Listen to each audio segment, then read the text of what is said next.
윤석열 초대 내각 후보자들의 인사청문회가 오늘부터 동시다발적으로 열립니다. 특히 지난달 인사청문 시한을 넘긴 한덕수 총리 후보자는 최근 본인과 배우자의 특혜 의혹이 제기되면서 부정적인 여론에 휩싸이기도 했는데요. 자세한 내용 이종훈 정치평론가, 기획탐사팀의 신지원 기자와 함께 알아보겠습니다.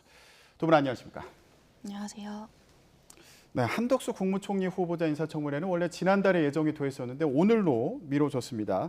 신지원 기자, 오늘 이제 한 후보자 인사청문회가 있고요. 또 다른 후보자들의 인사청문회 같은 경우에도 일부 수년되면서 오늘 동시다발적으로 열리는데 일정이 어떻게 되나요? 네, 그렇습니다. 오늘 하루 동안만 총 6명의 내각 후보자들의 인사청문회가 예정되어 있는데요. 말씀하신 것처럼 한덕수 국무총리의 후보자의 인사청문회는 오늘부터 내일까지 이틀 동안 진행되고요.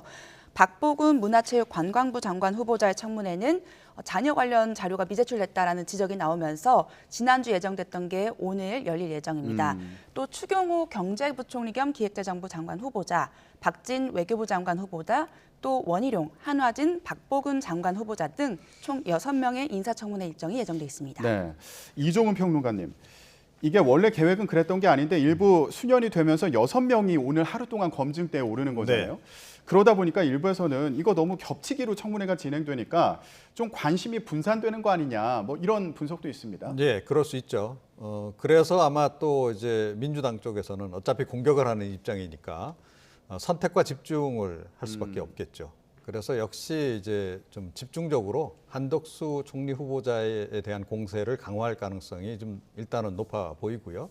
뭐 그렇다고 해서 다른 후보자들도 인사청문도 그냥 넘어갈 수는 없겠죠. 그래서 제기된 의혹들 관련해서 물론 이제 논의는 이제 할 것으로 이렇게 이제 보이긴 합니다. 하지만 이제 역시 이제 이번 인사청문회의 목적은 민주당 입장에서는 적어도 지방선거 때까지 최대한 인사청문 전국을 끌고 가자. 이거거든요.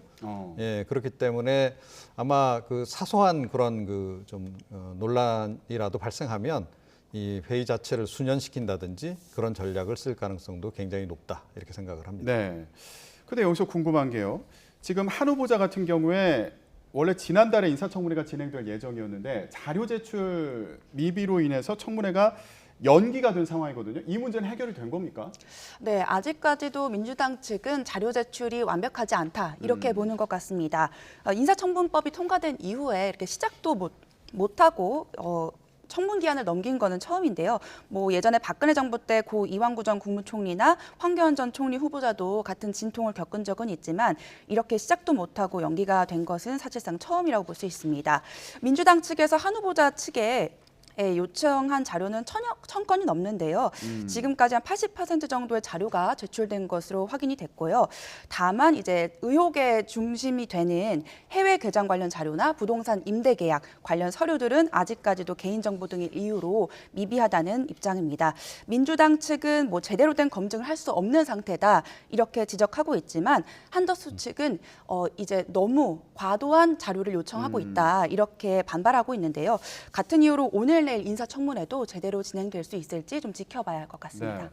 근데 한덕수 총리 후보자 이력을 보면 이게 지명될 때부터 나왔던 얘기인데 김대중 노무현 정부에서도 중용이 됐던 인물인 만큼 인사청문회 수월하게 통과하지 않겠냐 이런 전망들이 있었는데 이거 시작부터 많이 좀 걸림돌이 있었습니다. 이 상황 어떻게 봐야 될까요? 네, 그러니까 뭐 현직에 있을 때 논란보다 이제 현직 그만두고 난 이후에 대형 로펌에서 일한 그 부분이 특히 이제 논란이 되는 거고 민주당도 지금 화력을 오히려 그쪽에 좀 집중하고 있어요.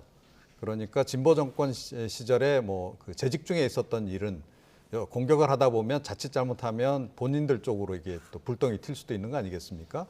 그래서 이제 일단 전관예우 쪽으로 이제 최대 문제 의혹 제기를 지금 문제 하고 있는 상황인데 이분이 이제 뭐 사실 과거에 이제 흔히 우리가 얘기했던 청백리 그런 기준에 과연 합당한 인물이냐 그렇게 보면 좀 아니다 이렇게 볼 수 있어요. 그러니까 고위공직자 중에 그래도 나는 그냥 퇴직 이후에 연금 생활하면서 그냥 내 깨끗한 이미지 유지하겠다 이런 분들도 좀 있거든요. 그 반면에 이제 요즘은 대세가 고위공직자들이 다 그만두고 나면 뭐 대형 로펌이라든가 이런 쪽으로 또 이렇게 취업을 또 많이 하는 게 일종의 약간 좀 유행처럼 좀 돼 있어서 이걸 가지고 뭐 비난을 할 부분은 좀 없지 않을까. 결국은 어떤 일을 하면서 이 정관 예우를 과연 받았는가 하는 부분, 그 부분이 이제 주요 쟁점이 될 수밖에 없는 그런 그 상황입니다. 네. 관련해서 지금 민주당에서 자료 제출을 제대로 하지 않았다고 하면서 청문회가 파행되기도 했던 그런 상황인데 네. 이런 걸 방지하기 위해서 한덕수 방지법을 입법하겠다 이런 얘기가 있습니다. 이게 무슨 얘기입니까? 그러니까 이제 전관 예우 자체를 이제 없애겠다 이제 이런 의지인 거죠. 그런데 사실은 왜 이제서야 이런 의문을 제기할 수밖에 없습니다. 사실은. 그러니까 지금 문재인 정부 들어서도 이 임기 초반이었죠. 그때 송영무 전 국방장관 같은 경우에도 월 3천만 원 그 로펌에서 돈을 받아서 그때도 전관 예우 논란이 있었고 지금 김호수 검찰총장 같은 경우에도 뭐 월 2,900만 원 뭐 이렇게 받았다 그래서 전관 예우 논란이 또 있었단 말이에요. 그러니까 문재인 정부 장관 후보자들도 그런 논란을 계속 겪었어요. 그렇다라고 한다면 이 전관 예우를 근절할 생각이 있었다면 이미 그때 입법을 했어야 되는 거죠. 그런데 지금 왜 이제서야 이걸 입법을 하겠다라고 하느냐 하는 것은 이건 다분히 사실은 좀 정치적인 공세의 성격이 좀 굉장히 강하다. 이렇게 이제 볼 수밖에 없습니다. 네.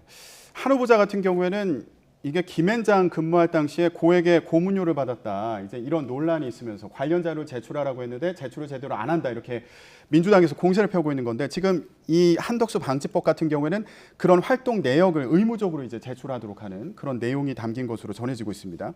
신지영 기자, 그러면 김앤장 고액 고문료 논란도 있고요. 뭐 여러 가지 논란들이 있습니다. 한번 쭉 정리를 해볼까요? 네, 먼저 좀 의혹들이 워낙 많기 때문에 정리를 해드리자면 먼저 말씀하신 것처럼 한덕수 후보자가 공직과 이제 김앤장 법률사무소를 오가면서 이제 20억이라는 고액의 수수료를 받았다는 의혹이 있고요. 또 이 과정에서 론스타 사건, 그 우리나라 외환은행을 헐값에 매수해서 차익을 거둔 이 사건을 위해서 활동을 했던 게 아니냐는 의혹. 또 2007년도에 이제 처가 부동산과 그 부인의 아마추어 작가로 활동하고 있는 부인의 그림을 판매하는 과정에서 그 특혜를 받은 것 아니냐 이런 의혹들이 있습니다. 네, 그러면 고액 고문료 논란부터 좀 짚어보겠습니다.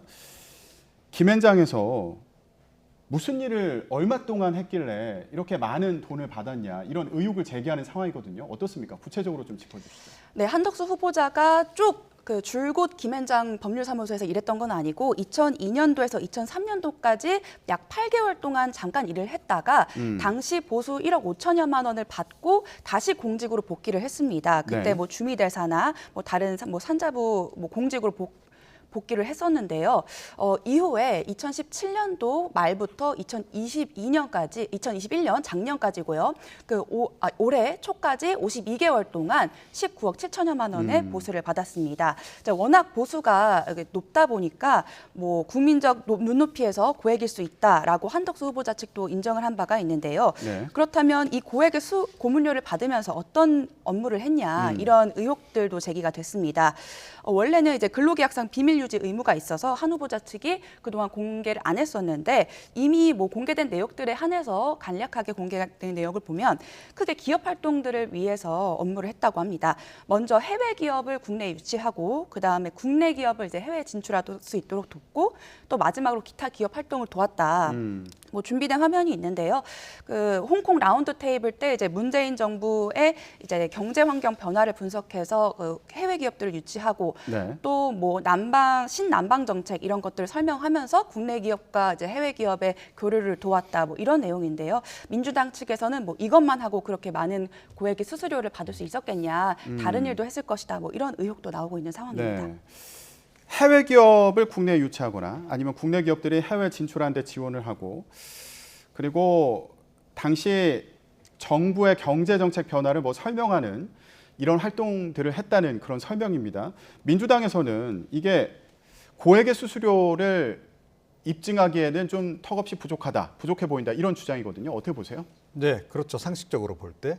예를 들어서 뭐 기업 유치라든가 또 기업 해외 진출 관련해서 뭐 특정한 한 건, 뭐 예를 들어 뭐 조 단위라든가 수천억의 뭐 그런 그 실제 사건이 있었고 그거를 해결하는데 결정적인 기여를 했다. 그러면 뭐 일정액 정도 이렇게 보수를 받는 것, 그게 이제 납득이 가는데 지금 이제 이 해명서에 나오는 내용을 보게 되면 굉장히 포괄적인 이제 내용만 지금 나오고 있잖아요. 이런 정도의 활동을 했다 그래서 그렇게 거액의 그 자문료를 주는 게 과연 합당한가 하는 부분이 이제 약간 논란의 여지가 되는 부분이 있어요. 그런데 민주당이 이 부분을 제가 보기에는 깊숙이 못 캘 가능성이 좀 높지 않나 이렇게 생각합니다. 왜냐하면 조금 전에 이제 그 수임료를 받은 시기가 지금 이제 나왔습니다만 도표로 노무현 정부 시절 또 문재인 정부 시절에 주로 김현장에서 활동을 하셨어요. 그럼 김현장에서 왜 그 시기에 이분을 모셨는가? 이분은 김현장이 보기에는 진보 정권 사람으로 본 겁니다. 그래서 진보 정권 기간 동안에 이분을 활용할 여지가 좀 많다라고 보고 사실은 채용했을 가능성이 크죠. 이제 그렇게 봤을 때 노무현 정부 어찌됐건 그 당시 정부하고의 관련성, 문재인 정부하고의 관련성 부분이 깊숙이 캐다 보면 좀 나올 수도 있는 겁니다, 사실은. 그래서 그런 부분이 조금 아마 민주당으로서는 공격을 하기가 좀 거북한 부분이 나올 수도 있다, 이렇게 생각을 합니다. 공개하기가 좀 어려운 부분이 있는 거 아니에요? 이렇게 설명을 해주셨는데 한덕수 후보자가 김현장에 근무할 당시와 관련해서 또 다른 의혹들이 제기되고 있는 그런 상황인데요. 잠시 지금 현장 화면 보고 계신데요. 오늘 한 후보자 인사청문회가 열리는 국회 현장 화면 함께 보고 계십니다. 한 후보자는 지금 인사청문회장에 출석을 해서 일부 지금 배석한 의원들과 인사를 나눈 것으로 보이고요. 잠시 후 10시부터 저곳에서 한덕수 국무총리 후보자의 인사청문회가 진행됩니다. 생중계로 전해드리겠습니다. 신주영 기자, 이 김현장 근무 당시와 관련해서 또 다른 의혹 중에 하나가 론스타가 외환은행을 인수하는 과정 그리고 이후에 이제 매각하는 과정까지 한 후보자가 좀 연관되어 있는 거 아니냐 이런 의혹도 있더라고요. 네, 맞습니다. 말씀하신 것처럼 론스타가 2003년도에 외환은행을 이제 인수를 했는데 2002년부터 2003년까지 한 후보자가 김현장 법률사무소에서 일한 적이 있죠. 근데 그 당시에 정확하게 이제 김현장 측에서 론스타 측에서 김현장에 $200만 달러의 자문료를 보낸 정황이 확인이 됐습니다. 네. 이 시기가 겹치다 보니까 한 후보자가 일한 시기와 이제 론스타에서 김현장에 자문료를 주고 법률 대리를 맡긴 시기가 겹쳤기 때문에 당시 경제통상 전문가로 통했던 한덕수 후보자가 론스타의 외환은행 인수 과정에도 참여했던 게 아니냐, 뭐 이런 의혹이 제기가 됐고요. 또 그 한 후보자가 김현장을 퇴직한 2012년에도 그 론스타가 우리 정부를 상대로 그 투자자 국가 소송이라고 해서 그 해당 국가의 그 정책으로 인해서 투자자가 피해를 봤을 때 손해배상을 청구할 수 있는 제도가 있어요. 네. 그거를 제기를 하는 과정에서 그 한 후보자가 추후에 뭐 의견서 등을 통해서 개입을 했던 게 아니냐 이런 의혹도 제기되고 있는 상황입니다. 네, 그러니까 론스타가 외환은행을 인수할 때 이때 김현장이 법률 대리를 맡았는데 그 당시에 한 후보자가 이 김현장에서 근무했던 만큼 이 과정에 좀 관여한 거 아니냐 이 의혹과 그리고 이후에 매각하고 나서 우리 정부를 상대로 론스타가 오히려 손해를 봤다 이렇게 주장하는 과정에서 한 후보자가 지금 의견서를 제출을 했다는 건데 지금 얘기한 부분이요. 근데 어떤 내용의 의견서를 제출한 건가요? 네, 그렇습니다. 지금까지 그 의견서의 구체적인 내용이 공개되지 않았었는데 어제 민주당 측에서 기자회견을 통해서 공개한 일부 내용이 있습니다. 이게 한 후보자가 직접 작성했던 의견서는 아니고요. 네. 그 다만 론스타 측에서 이후 소송 과정에서 그 한국 정부 측에서도 이런 의견을 냈다라고 인용을 한 부분이 있습니다. 그게 바로 이제 한국 사회 가 이제 외국 자본에 대한 반감이 너무 강하다라는 부분, 또 그 대한민국 국민이 다소 이제 국수적이다, 뭐 이렇게 언급한 부분이 있는데 그 일부 문장을 인용한 겁니다. 그렇기 때문에 한 후보자 측은 지금까지 그 국가의 입장, 그 국익을 대변하기 위해서 의견서를 냈을 뿐이지 론스타 측을 위해서 그 대변을 한 게 아니다라고 해명을 했었는데 민주당 측은 해당 문장이 론스타 측에 유리하게 작용한 거 아니냐, 뭐 이렇게 의혹을 제기하고 있는 상황입니다. 네. 그러니까 한 후보자 측에서는 이게 정부 입장을 대변하기 위한 의견서를 제출했던 거고 일부 내용을 발췌해서 지금 왜곡된 사실이 전해지고 있다 이런 주장을 하고 있는 상황이군요. 오늘 청문회에서 어떻게 이 부분이 다뤄질지도 잘 봐야겠습니다. 이종훈 평론가님, 그런데 론스타라는 이름이요 이번에 청문 정국에서 여러 차례 나오더라고요. 추경호 경제부총리 후보자 같은 경우에도 외환은행을 론스타에 헐값 매각하는 데 관여했다 이런 의혹을 받고 있다고요? 네. 뭐 이제 그럴 수밖에 없습니다. 이제 재정경제부에 일을 했기 때문에 재정경제부에서 계속 이제 밑에서부터 쭉 올라온 그런 성장한 대표적인 이제 전직 관료 출신 아니겠습니까? 지금 한덕수 후보도 좀 마찬가지인 거죠. 그 과정에 그 당시에 이제 경제 라인, 특히 이제 재경부 라인에 있던 사람들은 다 이 론스타와 관련해서 직간접적으로 관련이 될 수밖에 없는 상황이에요. 거기에 뭐 적극적으로 협조를 했든 아니든 뭐 위에서 그냥 지시하니까 그걸 뭐 그냥 지시 이행을 했을 뿐일지라 하더라도 관련이 됐을 수밖에 없는 거고 그래서 이제 이분도 지금 함께 덩달아 지금 이제 논란이 되고 있는 그런 그 상황인데요. 이제 그럼에도 불구하고 과연 이 부분도 민주당이 정말 이 제대로 파헤칠 수 있을까 저는 개인적으로 의문입니다. 왜 그러니까 그렇습니까? 이 론스타라고 사건이라고 하는 것이 외환은 인수 관련한 그 일련의 그 어떤 전체적인 그런 그 일들이 김대중 노무현 정부 시절에 다 이루어졌다는 거예요. 그래서 그 당시 이제 재경부에 일하는 과정에서 뭐 한덕수 후보자도 그렇고 추경호 후보자들도 다 이제 관련이 된 이제 그런 그 상황이라는 거죠. 그래서 만약에 그 당시부터 사실은 이거 굉장히 논란이 많았던 사안입니다. 그래서 그때 이제 정부 관계자들이 직간접적으로 관련이 돼 있다, 뭐 실세가 관련돼 있다 이런 의혹이 이미 이제 그때부터 제기됐던 바가 있는데 이걸 파면 팔수록 그때 일들이 다시 한번 이제 제기가 되면서 국민의힘 쪽보다는 오히려 민주당 쪽 관련 인사들이 지금 더 많이 좀 드러날 가능성이 높아요. 그래서 이것도 제가 보기에는 깊숙이 파헤치기는 좀 한계가 있지 않을까 이렇게 좀 생각을 하고 있습니다. 네, 지금 한덕수 국무총리 후보자 인사청문회 현장 화면을 저희가 계속 보여드리고 있는데요. 한 후보자가 지금 청문회장에 나와서 의원들이 하나둘 자리에 착석하고 있는 가운데 인사를 하고 있는 모습 볼 수 있습니다. 오늘 론스타가 외환은행을 인수하는 과정에서 이 한덕수 후보자가 김앤장 법률사무소에서 근무하면서 관여했던 거 아니냐, 역할을 했던 거 아니냐 이런 의혹이 있다. 이 부분에 대해서 얘기를 좀 나눠봤는데요. 자, 신지영 기자. 지금 론스타 관련 의혹과 관련해서 얘기를 좀 해봤는데 이거 말고도요. 그 한 후보자 같은 경우에 부동산이나 뭐 배우자 관련 논란도 있지 않습니까? 네, 그렇습니다. 한 후보자의 경우 이제 부동산 자산이 굉장히 많은데 그 2007년도에 이제 처가 땅을 매각하는 과정에서 이 특혜를 받은 거 아니냐 이런 의혹들이 제기가 됐습니다. 네. 이게 서울 그 을지로 쪽에 있었던 땅인데 이 땅이 이제 국무총리 2007년도 인사청문회 때도 논란이 됐던 부분이고 매각을 하는데 당시에 이제 너무 높은 값을 받고 판매가 된 거 아니냐 뭐 이런 내용도 있었고요. 또 종로구에 있는 그 단독주택 임대와 관련된 의혹들이 있습니다.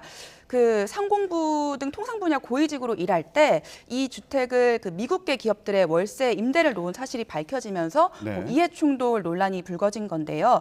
그 1989년부터 99년까지 미국계 통신사인 AT&T 그리고 정유사 글로벌 정유사인 그 현 모빌 엑손모빌이죠. 모빌의 자회사 측에 월세를 임대했는데 당시만 해도 이제 월세 계약 형태가 흔하지 않았고 또 그 액수가 너무 컸다. 뭐 특히 모빌 자회사의 월세 재임대하는 과정에서 1억 4천만 원 정도를 선입금 형식으로 미리 받았는데 네. 이 돈의 뭐 출처 그리고 월세를 어떤 식으로 받았는지 이런 계약서를 민주당 측에서 요구하고 있는데 뭐 한덕수 측에서는 너무 이제 오래전이다 보니까 관련 자료를 준비하지 못했다. 뭐 이런 입장입니다. 네, 알겠습니다. 한덕수 국무총리 후보자 의혹과 관련해서 여러 가지 쟁점들을 좀 정리해 봤는데요. 얘기는 여기서 정리하도록 하겠습니다. 지금까지 이종훈 정치평론가 또 기획탐사팀의 신지원 기자와 함께 정리해 봤습니다. 두 분 고맙습니다.